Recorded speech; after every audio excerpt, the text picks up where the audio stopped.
Acrylics. Acrylics. Well,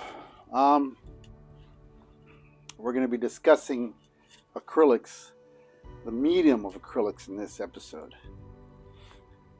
Now, how is that different than oils? Well, the only thing in common with acrylics and oils is they both come in a tube and they both have somewhat of the same consistency of each other. But in all reality, they are two different mediums altogether. One is a plastic base, the other is a petroleum base, the oils, obviously.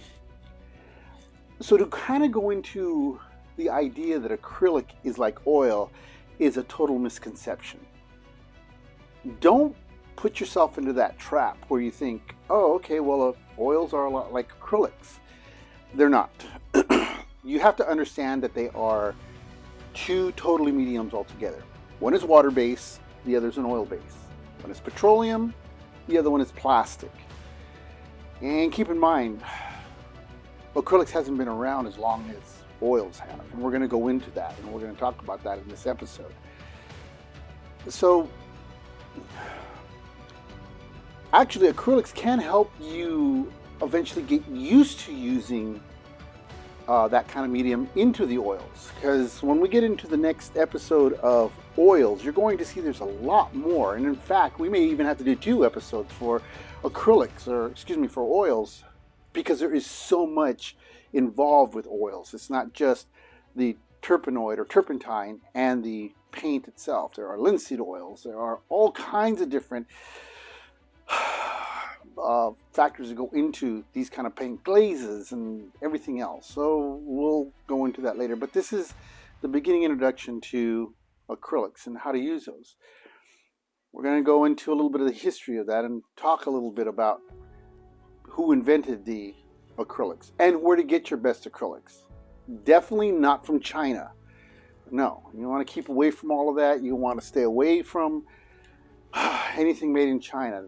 These acrylics you're going to want to get are either from, well, Amsterdam is a brand, but they're made in the Netherlands.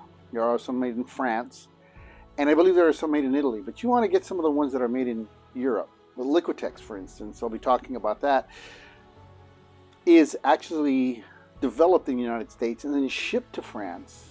And the scale of that is then refined, and then they distribute it throughout the world. And Liquitex has been around for a while, but we'll get into all that. So let's say we get started on this episode of acrylics and talk a little bit about how it all works together and how professionals use it, how some professionals don't, how it's used, how it's applied, how to use it like a watercolor, all that other good stuff. Hello, Professor. What's up? How you doing? What fascinating subject are you discussing about today? We're talking about acrylics, yeah. Gotcha. Anyway, so as I said, let's get into this episode of acrylics and talk about getting into the color and color theory and, well, not emotional part. That's coming a little later, but we'll be working on that. Right? Of course. I just love how he makes things so interesting. For more awesome content, Acrylics! like and subscribe now. Oh boy. Do it now, or I'll hunt you down. Smash like. You are looking at pure acrylic. It's made of an acrylic. I know how much you like acrylics. Acrylic is really my medium now. We're redoing my acrylic gels. Oh, wait, it's acrylic. I'm gonna freak out. Extruded acrylic fiberglass fitments. Painting, painting, painting. Paint. Paint, painting. Painting. Paint. What, painting? What painting?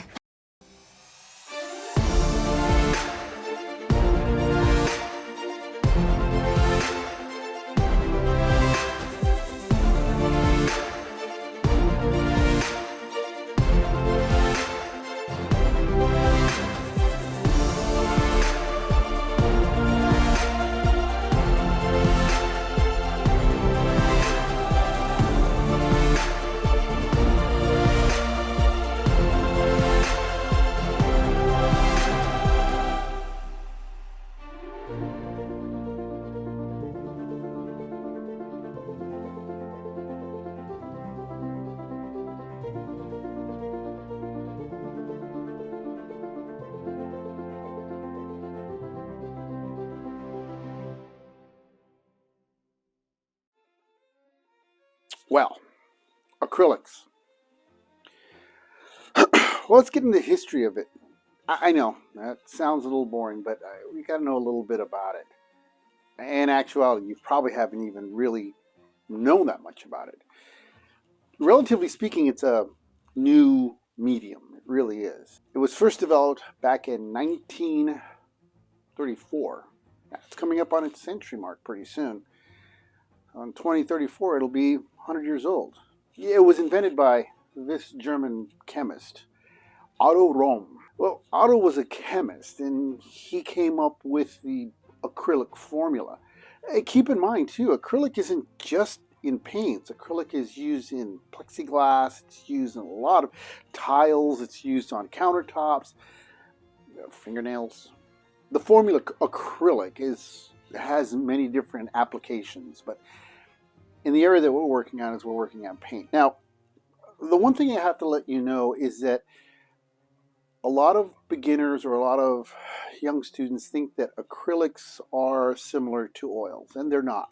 There's no similarity to them. The only similarity that they have is they both come in a tube, and they are rather consistently the same thickness. However, acrylic is a plastic base, and oils are a petroleum base. It's the vehicle which makes the paint work in the mixture with the pigment or the hue. We'll get into all that a little later, but a vehicle helps carry the pigment, which is the petroleum, or in this case, the plastic. Acrylics became rather popular in the 1940s, and this was during the pop art age. Yeah, and it started becoming rather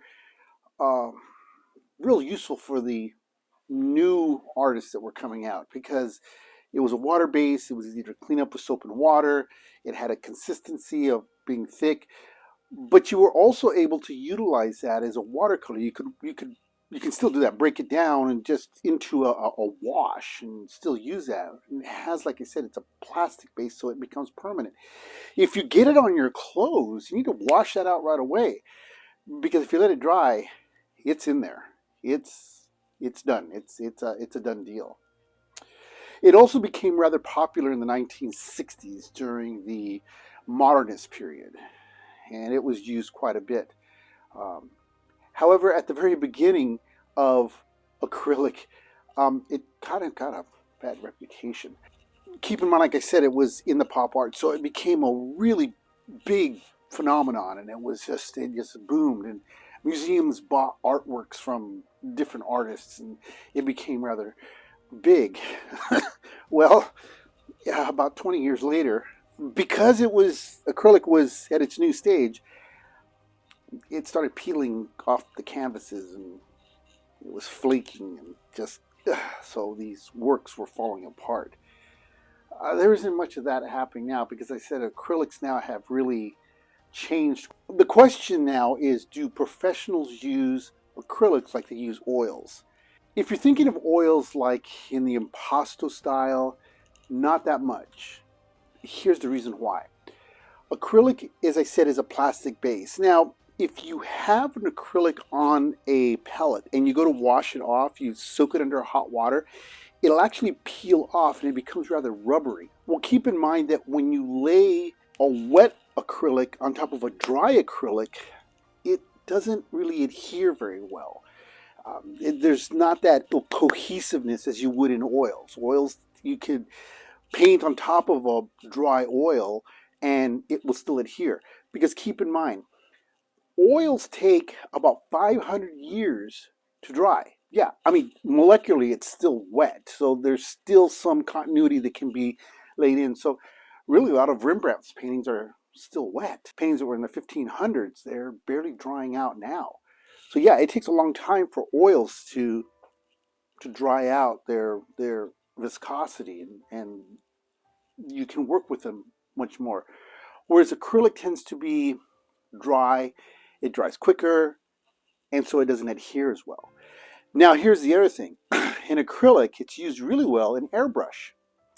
It's also used really well when you wash it into a thin layer and use it in other mediums. So in that aspect, professionals do use that.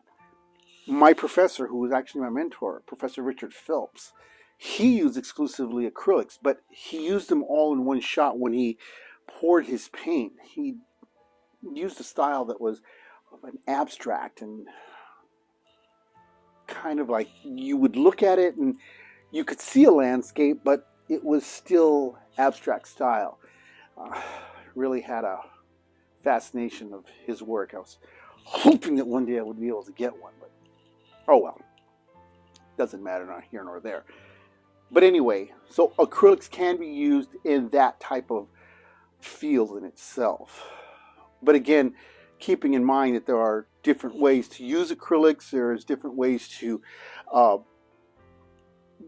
work with them, but a lot of artists don't use it in the impasto as you would like with oils. They tend to stay more exclusive with oils.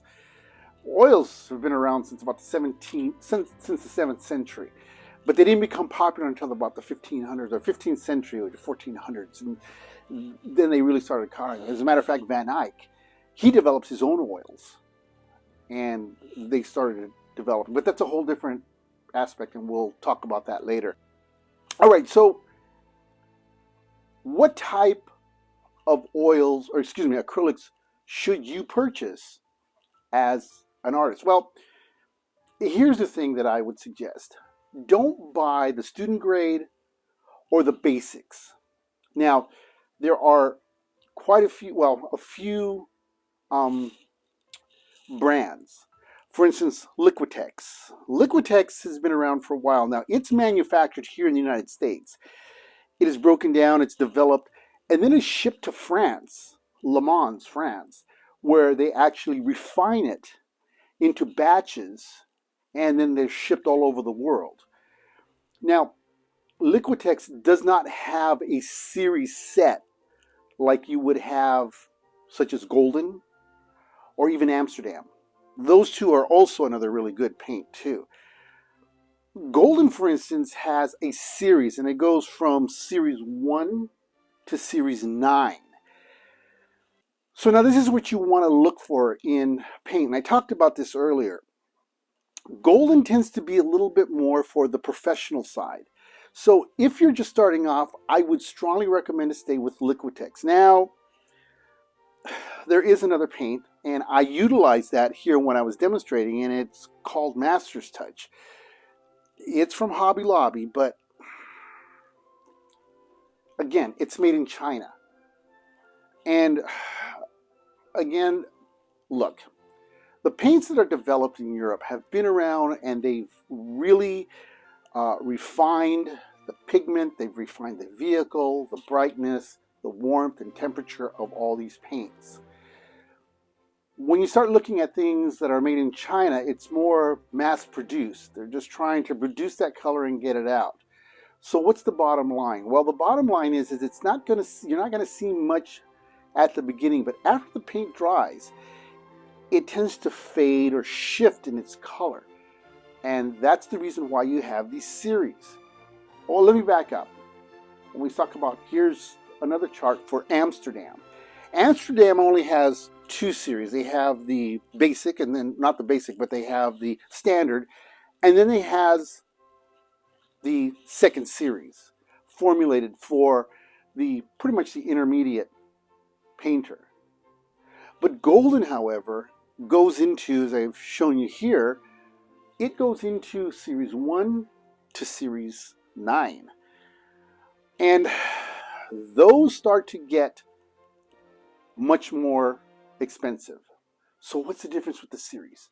Well, the series is when the first formula of paint comes out, there's stuff that comes out of it. They start working on the pigment. They start refining it. But then when they go into the second series, they refine that even more, and they fine-tune that even more, as they do on each of these series. Hence is the reason why each of these series is going to be more expensive. So you could buy a 7-ounce tube of paint, and as you can see, the price here will show like $12, but the price at the bottom here is almost $30. It's research and development that goes into the pigment itself. So that's what you want to watch for. So just because you grab that one tube, you want to look, especially with Golden, look at the series. The higher the letter or the number, then you're going to pay more. Now, in acrylics and in oils, some will have numbers, some will have letters, and some will even have stars, like a 4-star, 1-star, but you always want to see what those prices are. Now, usually when you pick up that paint, you're going to see the chart on there so you'll know exactly what you're getting. So don't automatically grab it, take it to the counter, and then wonder, wait a minute, how? You want to know your series and what you're getting. So why the more expensive paint? Well, the more expensive paint you'd be using for a client, you would be using for something that you're commissioning for, you're being commissioned for, and then of course that price is reflected on what you're going to charge for that painting. And this is the reason why not only is it because of the material, but your skill set too. Remember this, you're a one of a kind. Your style is one of a kind. Even though you might mimic a Renoir, you might mimic a Vermeer, you may end up mimicking something like a Pollock, or even for that matter, a Deschamps. But nevertheless, that is your style. And keep in mind too, that there are people out there who are looking for something like a Deschamps or something like a Monet, that are looking at those styles and they're going to want to purchase that kind of stuff. But again, remember, there's hundreds of thousands of artists out there. So we'll get into how to promote yourself later on down the road. But right now we are looking at the colors of paints and what they produce. Okay, so the three that you're looking at right now would be Liquitex, Amsterdam, and Golden. And these three types of paints are going to be your paints that are made in Europe. Amsterdam, as I said earlier, is made in the Netherlands. It's northern Flemish paint that's utilized. Now, here's the other thing. Acrylics tend to be less expensive, and I don't want to use the word cheaper, but less expensive than oils. And this is why we're starting off with acrylics, because the cleanup is a lot easier. You're having to deal with just warm water and soap and cleaning your brushes out. When you move on to the more advanced, such as oil painting, you're having to deal with a lot of other things that come into the play of that. Even some toxicity in oils. Even today there are some toxicities in some of the paints. And that pigment makes the pigment look so much brighter. The reds, the cobalts. There's even an Egyptian blue. They don't make that anymore because it was extremely toxic. I mean, extremely toxic. You get it on your hands and it could kill you. But the color is so vibrant and just so deep blue. But they don't make that any longer. It's illegal. Titanium white. It used to carry lead in it. A lot of these paints today have been simulated differently and formulated differently so that they mimic what they used to be like, but don't have a lot of those chemicals that go along with that. But nevertheless, oils tend to be a little more toxic than the acrylics. And that's another advantage you have when you're working with acrylics. It's not as toxic, and it doesn't mean that you can eat the paint or drink it. It just means that you're not susceptible to a lot of the toxicities that are carried in oil paints. This is all important in understanding acrylic and oil and understanding these things. Now, you don't have this same problem as you would in watercolor. Watercolor is a natural base, so we'll be getting into that probably in the third episode about watercolor. And then, of course, there's color pencils, there's pastels, there's soft pastels and oil pastels. And we'll be getting into those a little later, and we'll talk about them to help you improve in your areas of the different medias that can help. And then, of course, there's mixed media, which kind of is going to contradict what I was talking about with oils and acrylics. You really don't want to mix those because they don't mix. Don't mix us up. I will mix him up. But in some cases, you may want to try once you understand how they work. Remember what I told you earlier. Before you can break a rule, you have to understand the rule. Remember I showed you Picasso, his work. Remember how refined and how wonderfully rendered those portraits were. And then you look at his later works, and he broke that down to its simplicity, down to just the simple line of Paloma. Because he developed and he knew all the rules, and he could break all those rules. And that's what happens to a lot of artists. They are able to understand that rule, and instead of being confined to that one area, they expand. And that's the same thing with the mediums that we're talking about. Once you understand that oil does not mix with acrylic, now you can turn around and try and see how that works. Now, one of the problems is that one's going to dry faster than the other. The chemical reaction is going to be a little different. So there's no telling what's going to happen later down the road. Have I done that in itself? Well, I did one time. I was doing a portrait and I mixed my acrylic with my oil. It tends to get a little gummy. And I couldn't figure out why it was reacting the way it was until I picked up the tube and realized I made the mistake of putting the acrylic with my oils. And I had mixed those up, and oh, it was a mess. Had I known what I was doing, I might have been able to compensate for that and work on it, but it becomes a mess. And one of my assignments actually was to mix oils and acrylics and even pastels. It was encouraged by my professor just to see how things had worked out. And I do have it. It's actually in my wife's office. Anyway, that was a mixed media, which I really didn't particularly care for, but anyway, it came out pretty good. That's it right there. Yeah. And it turned out pretty well, but it was a challenge, as you might say. Challenges. Okay, so when we're looking at acrylics, again, the main things that you want to look for, and write these down, you would first start off with a Liquitex. I almost said latex. Latex is a whole different, and that's a whole different medium altogether. We'll get into that later, and that usually develops with sets. But Liquitex, if you're going to start off, but stay away from the basic. Get into your other pigments and look at the series. If you're going to take the next step, then the next step would be Amsterdam.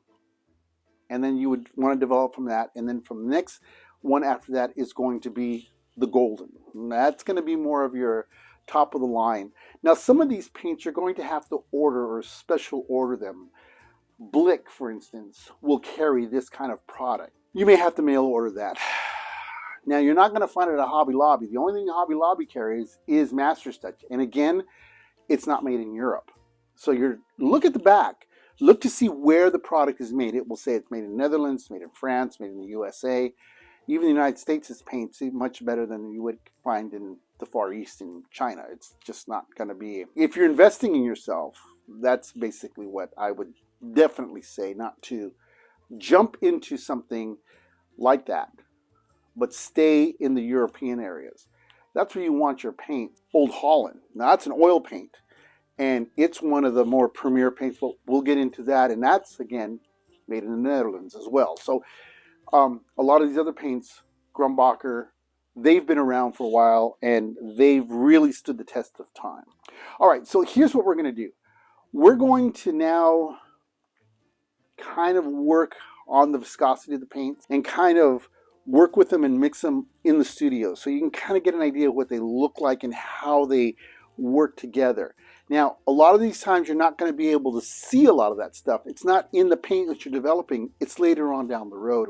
Let's head over to the studio and work on some of that acrylic and show you how that works up. Ha! Acrylic. Love it. Let's go.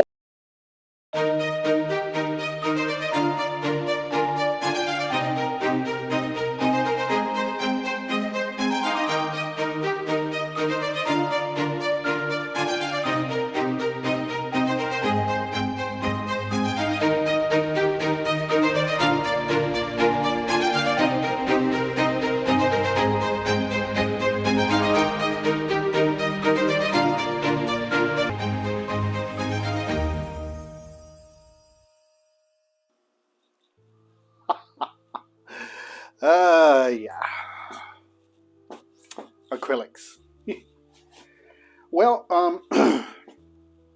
as I said earlier, there's really not much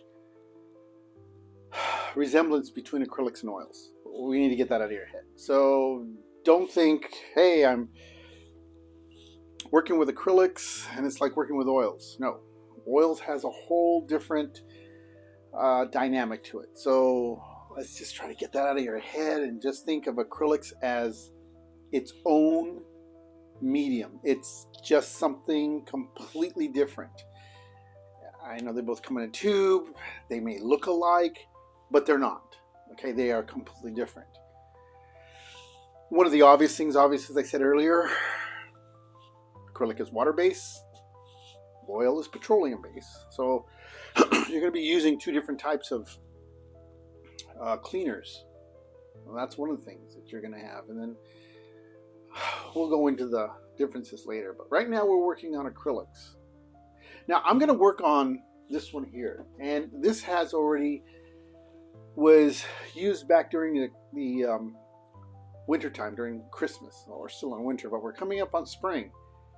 And this already has, it's been worked on.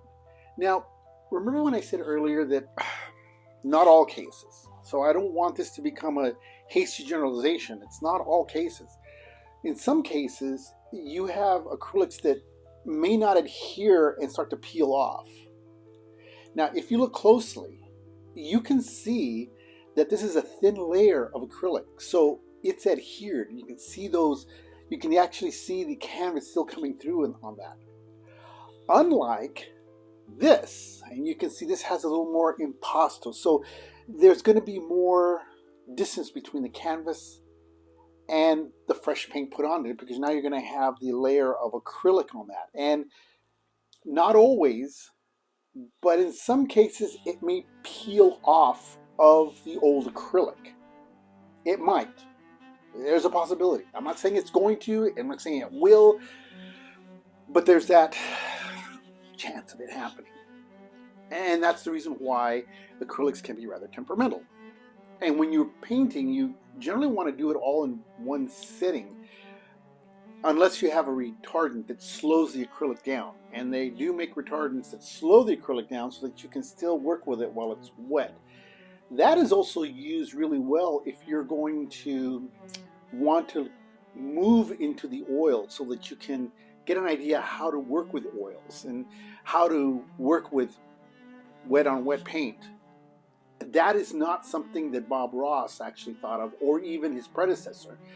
They've been doing wet on wet for centuries, working on wet paint. So it's not something new. It's not something that just came out in the 90s or the 80s when they started working on it. They've been doing that for a long time, a very long time. Impasto is wet on wet. All right, we're going to start using some of the other paint, Amsterdam, and that's what I have here. So I'm going to squeeze some of this out and get some of this all set up for us. Again, I'm using just the primary colors to utilize what I'm going to show you. Using just the primary colors also gives you a chance to be able to mix your secondary colors and mix other colors and get used to that, so that within time, when you have your regular paints, you're able to utilize those mixtures of those other colors as well. One other thing I want to say too is, I said earlier that I talked a little bit about Egyptian blue and said that it's not made anymore. And it's true, the actual Egyptian blue and a lot of paints such as cobalt are not made from their authentic base color using those materials. There is a substitute. They become a hue. They're man-made and they don't have a toxicity. So you can find Egyptian blue, but it's not the original Egyptian blue. It comes close to looking like that Egyptian blue, but it's a lot different. So when you go to the store and if you find Egyptian blue and say, "Professor said there was no such thing as Egyptian blue anymore," there isn't. Not the authentic. It is most likely that is just one that was made and processed as close to the Egyptian blue as we know. Okay, I just wanted to clarify that. All right, so I've used my, I have my Amsterdam paints, and on the back of each one of these paints, you can see where they are made. Now, I don't think you can see this, but right there, it shows made in the Netherlands. Okay, and hang on. Master's touch on the back. Made in China. See? So, as I said, you want to be able to look at where your paint is made and where it's processed. United States is fine, France, Netherlands, anywhere in the Flemish areas, Italy, any of your paints in the European countries are going to be a good quality paint. Alright, so I'm going to start off using a filbert. Always start off with a filbert. Now, what I'm going to do is, this gets kind of close to working on painting techniques as well as showing you how we demonstrate, or how I'm demonstrating to use the acrylics. So they kind of go together on this here. One of the things that you want to do when you're painting, stay loose, stay free. If you start to tighten up and you start to really pull on these, trying to make things look really tight, your painting starts to look labored. And when the painting starts to look labored, it has a very amateur look to it. Whereas if you stay loose, it tends to look a lot more professional. It tends to look a lot more like you're confident in what you're doing. Now, keep in mind, you may not like what you have, but it's something visually that other people will see that you didn't struggle with. Alright, so I have my 3 colors, including my white. And I'm going to start building on some of this here, but I want to show you how this paint works. The Amsterdam paint, as you can see, I'm pull this out here, and it's very buttery. It's a really wonderful paint, and then I'm going to come over here and add some of my, now look how well that mixes. Look at that deep purple. That is really, really rich. Okay, so remember, if you've watched, including the color theory classes that we worked on and the episodes we worked on color theory and how we worked on mixing colors, you'll be able to apply that to this here.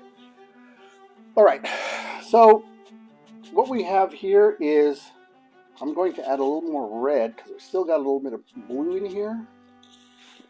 And I'm going to pull this, look at that. And just let the paint just flow.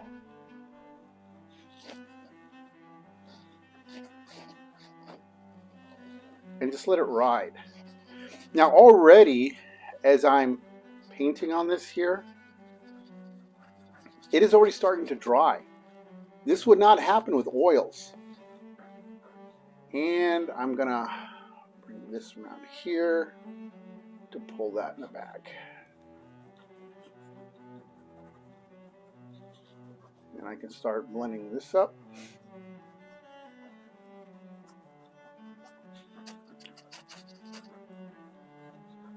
There we go.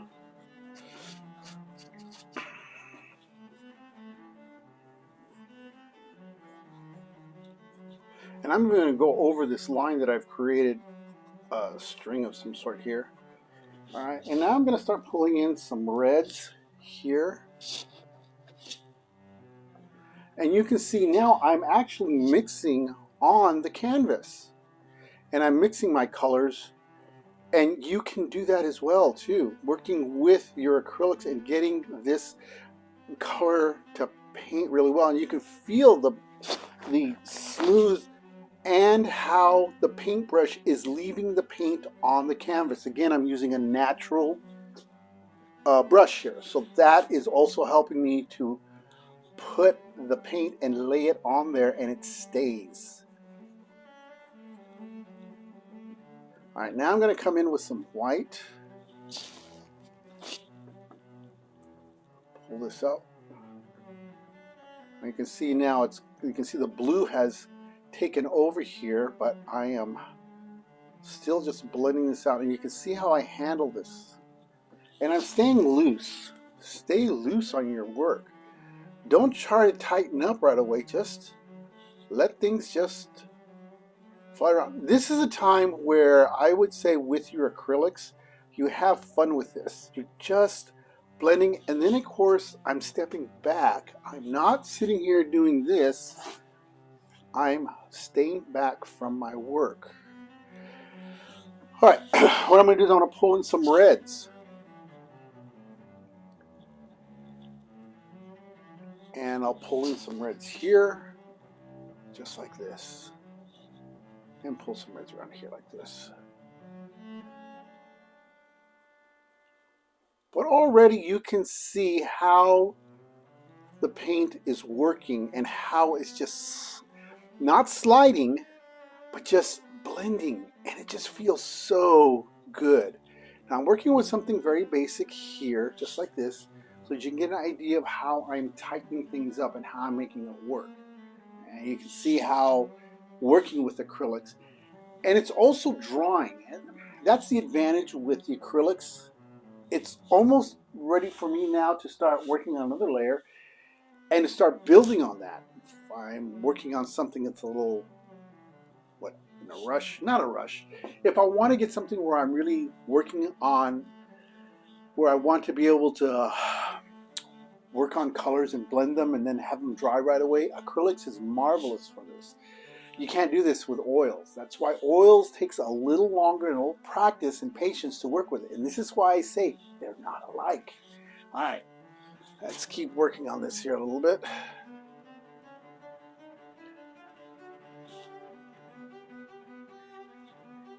And we're going to, now you can see more definition now that I've got. Now, what I'm going to do is I'm going to take my blue. How do we get black? Do you remember? That's right. You mix all three of your colors to get black. And remember, it's not a black like we're thinking, oh, that's black. It's a natural black. Okay. Monet didn't use black in his paintings. There we go. Pull this down here because he could see that black as we know it does not exist in nature. Alright. Alright, I'm going to clean my brush out a little bit.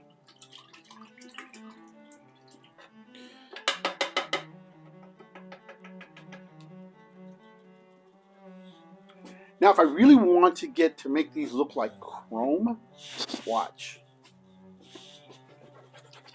I'm going to take my white and I'm going to make a line here. Take my white, make a line here, and do that here. Now, this is going to work really well with acrylic. Oils takes a little more challenge to do this.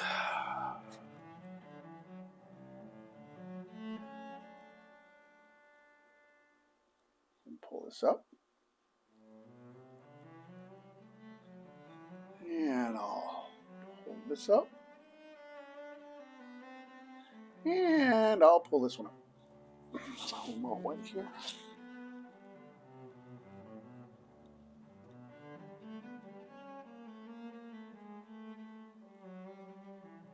Now, I would encourage you to try to follow this here. As you can see, I drew these Christmas ornaments, and I had already done a layer on that, and you can practice on doing that, just something basic, and then start building on that to get used to your acrylic. Okay, now I'm going to add a little more white here, so pull that highlight up here.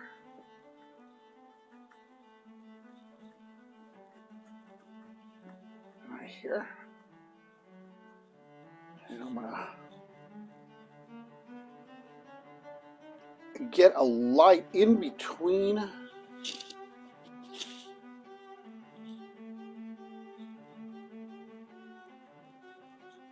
this.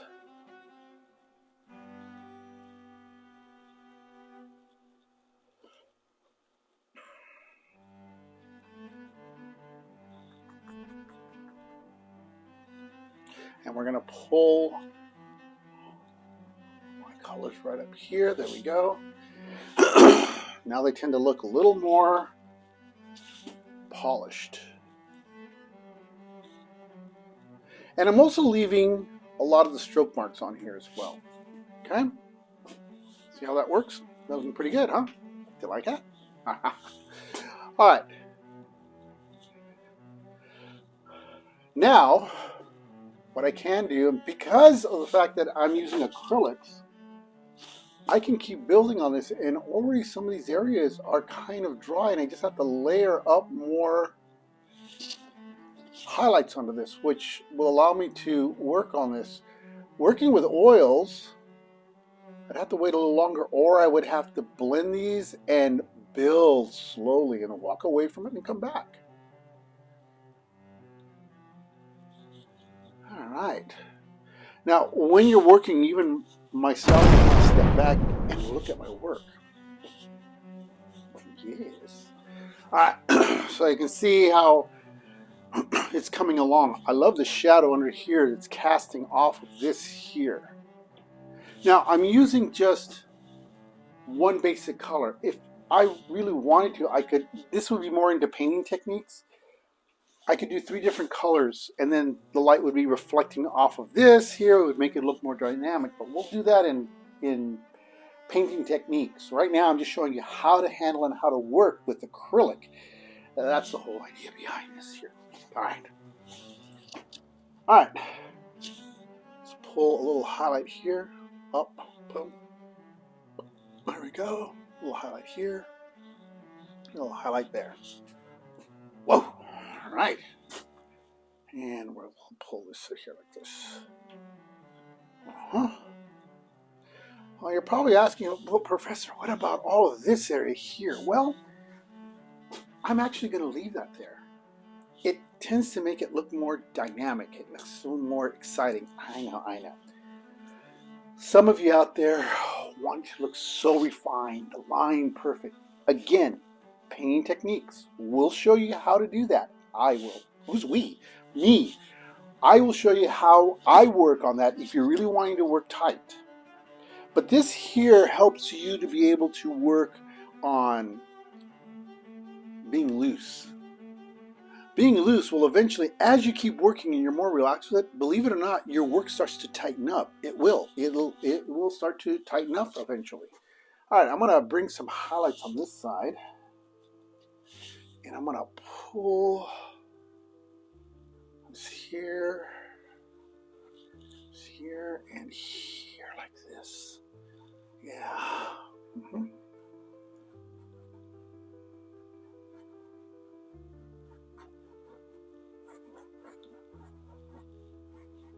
All right, so for some extra highlights, I'm going to come in and I'm going to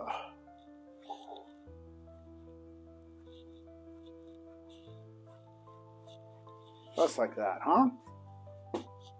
Yeah, I like it. I like it a lot.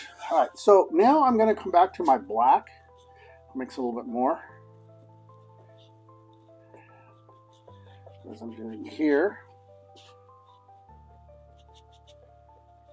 almost a green color here, and I got kind of pulling into the blue, and I'm going to pull up some reds here. Here we go. Now it's pulling into the black area. Oh yeah, there we go.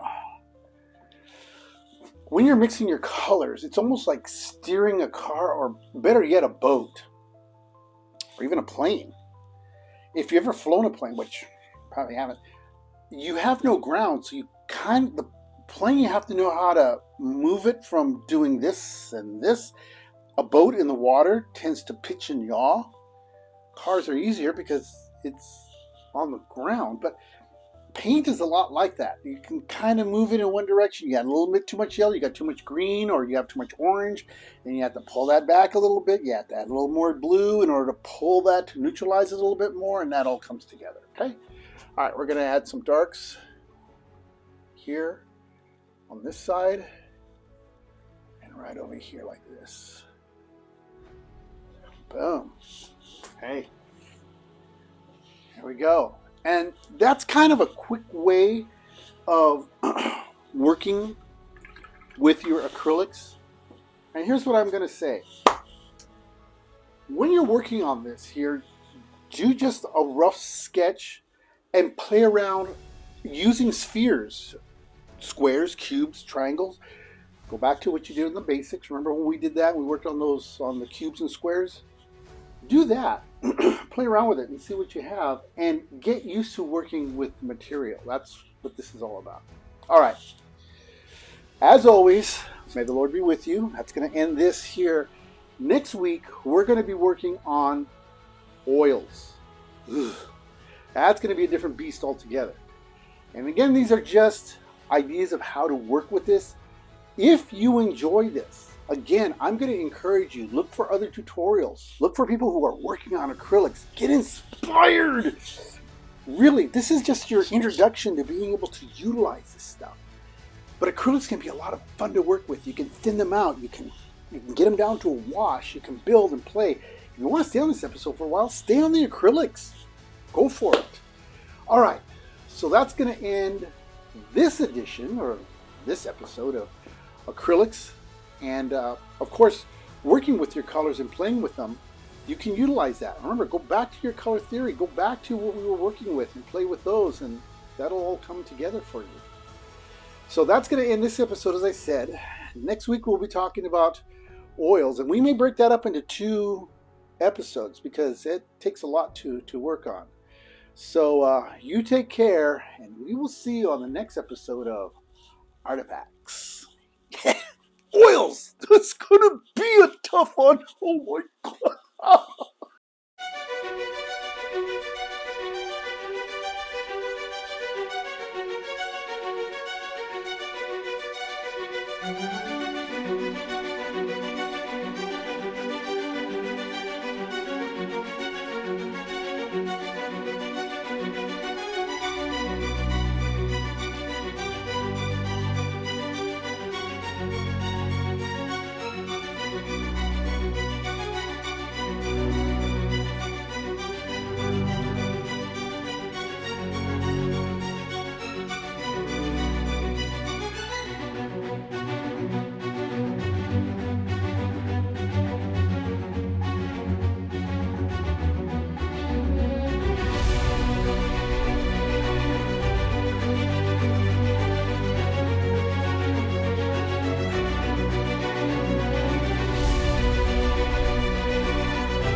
Pantalabamba!